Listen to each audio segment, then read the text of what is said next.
I feel really, really honoured to be here to speak to all of you, but also to engage with Joan because I engaged very deeply with your work when I was doing my Masters in 2022. And I'm going to start by talking about that because I want to acknowledge how influential, I'm looking over there, I'm not sure if that's who she is, how influential your work was on me and helping me to voice some of the concerns and ideas that I had about environmental governance and governance more generally in Aotearoa. Your particularly the writing on a political ethic of care helped me to highlight an interesting care dynamic in Aotearoa, particularly that of the historic and contemporary lack of, or maybe we could call it Joan, unjust care towards Māori from the Crown or from the colonial government. And not just towards Māori, towards their whenua as well, jointly. And, you know, despite that lack of care, there has been a continuous act by Māori and by Māori whenua to care for the Crown and to honour the treaty relationship, but also to care for non-Indigenous populations here.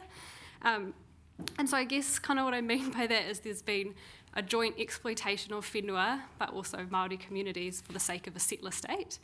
And part of this also includes that Māori communities and our tikanga and our knowledge is working to clean up after colonisation, and that's happened in many ways for a very long time. In the legislation and policy space, which is kind of what I looked at more closely at my Masters, we can see this in the ways that tikanga often is being used to voice the lack of care in our governance system. So an example in the environmental space might be, even though I know it's being changed now, but te mano te wai.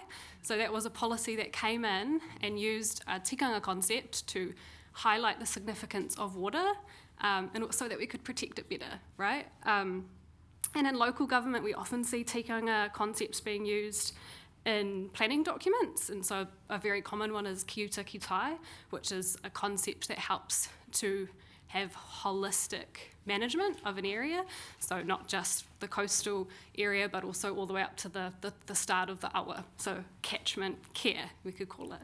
And then outside of Parliament as well, tikanga is informing environmental care kind of under the concept of kaitiakitanga. And also during times of crisis, marae and tikanga are there as sanctuaries for the whole nation to support us in those hard times. And also in times of like national celebration, you know, we have waiata and haka, and we see iwi supporting us to unify us.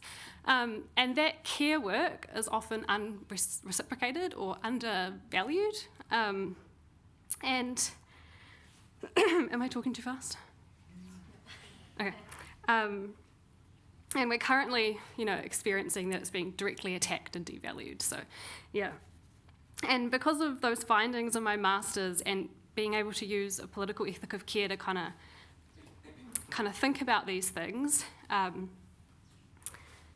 was able to talk about the care work that Māori do as like cultural labour and cultural care labour. And the big issue that I had was that was happening, but there was an imbalance, and Māori don't have the political authority or power that they deserve, particularly given how much care we're giving. So there's a huge imbalance there.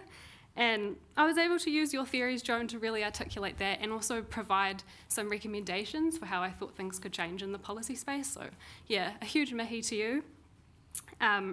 And I just want to note what Joni talked about exhaustion. You know, Māori are exhausted, but we continue to care.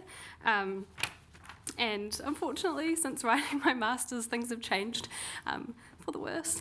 And the political climate is, actively removing te tiriti and tikanga from policy and legislation spaces. So those unjust forms of care that Joan talked about are very much happening here in real time, and yeah, it's quite exhausting. And my worries back then in the Master seem small, faced with what's happening now. Despite this, and what I've already kind of alluded to, All over Aotearoa there are amazing pockets of what I would think align with what Joan has been talking about care economies. And for Māori, and it's not just Māori who are participating in care economies, but for Māori, tikanga is leading those economies and those relationships. And place, so whenua, connection to whenua, mana and whakapapa, kinship ties, and it's always hard to explain quickly tikanga, big tikanga concepts, but those are the things that are motivating the work and not money. And thinking about what Joan said as well, they're local, contextual kinship relationships, and that's really important. And it's not about productivity, it's about being able to give a good service to the community. And in doing that, we talk about, it's mahi aroha, so it's not about the money we're doing it. Mahi aroha could be translated as volunteer work, but Fiona Cram has real beautiful work on it if you want to read more about mahi aroha. And she talks about it as being upholding the mana of others, expressing love and care for others and society, but also for yourself and your community by serving. And I think it's just a real beautiful way of describing heaps of economies out there. And yesterday someone mentioned Masters of Logistics when we were talking about the circular economy, and it made me think, oh man, I've never seen so much amazing, the Masters of Logistics are the people who run marae and the people who organise tangihanga.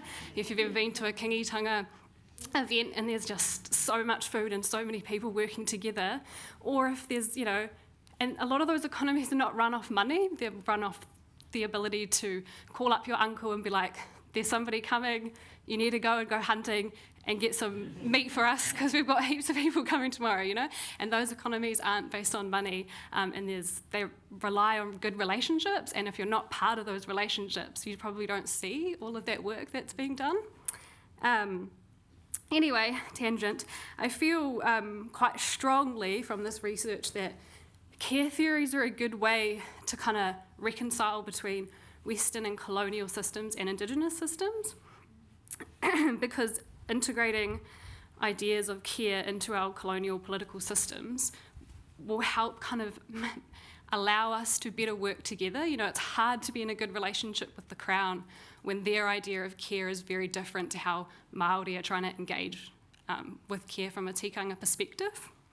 And there are a lot of caring values and concepts and ideas that Joan has talked about and other care theorists have talked about that feel very related to tikanga to me. Just to talk about Joan's discussion of bad care or how to spot bad care, I found that really helpful. I love tools, I love frameworks for being able to think about things. But what kept coming up for me, particularly for the last point about democracy, was about misinformation and disinformation, which I see as a real issue for us at the moment for Māori. We've just had our local government elections and there was lots of disinformation out there around that time.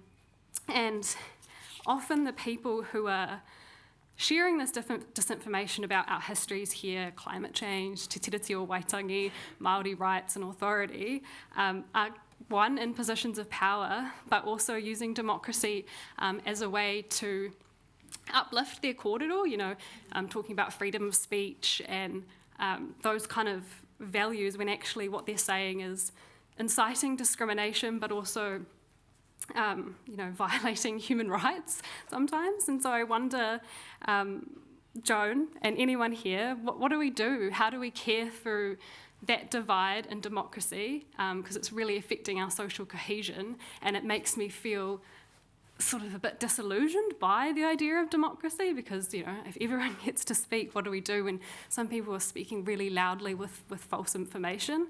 And how do we care for those communities that are being targeted by misinformation, because there are lots of communities being targeted, but then how do we care for our whānau who are being indoctrinated by misinformation, and how do we care across those spaces, particularly when democracy is being used to is being weaponised in part of this process. And I know that's a big question, so you don't have to answer it, but it's just the big thought that came from your kōrero today, Joan. And then my last thought to kind of end and a bit more of a nice space is relates to how you talked about how good care is always changing, and I really loved that whakaaro and that thought because it's very honest and it's true, and it also made me think about how far we've come already and how better we're caring already as a global communities. And it also made me think of the seasons and how we can't always care the same amount in the same way during, a year. In winter, there's a bit of seasonal depression, sometimes we can't care as much as maybe we want to, and then in the summer it's different, and I think that's a real nice way to maybe think about how care systems will have to work. They're not going to be stable, and we won't always be able to care maybe in the same way that we are, and other people have to step up and care more, and that's probably a nice way of thinking about it. And yeah, that's me. Kia ora tātou.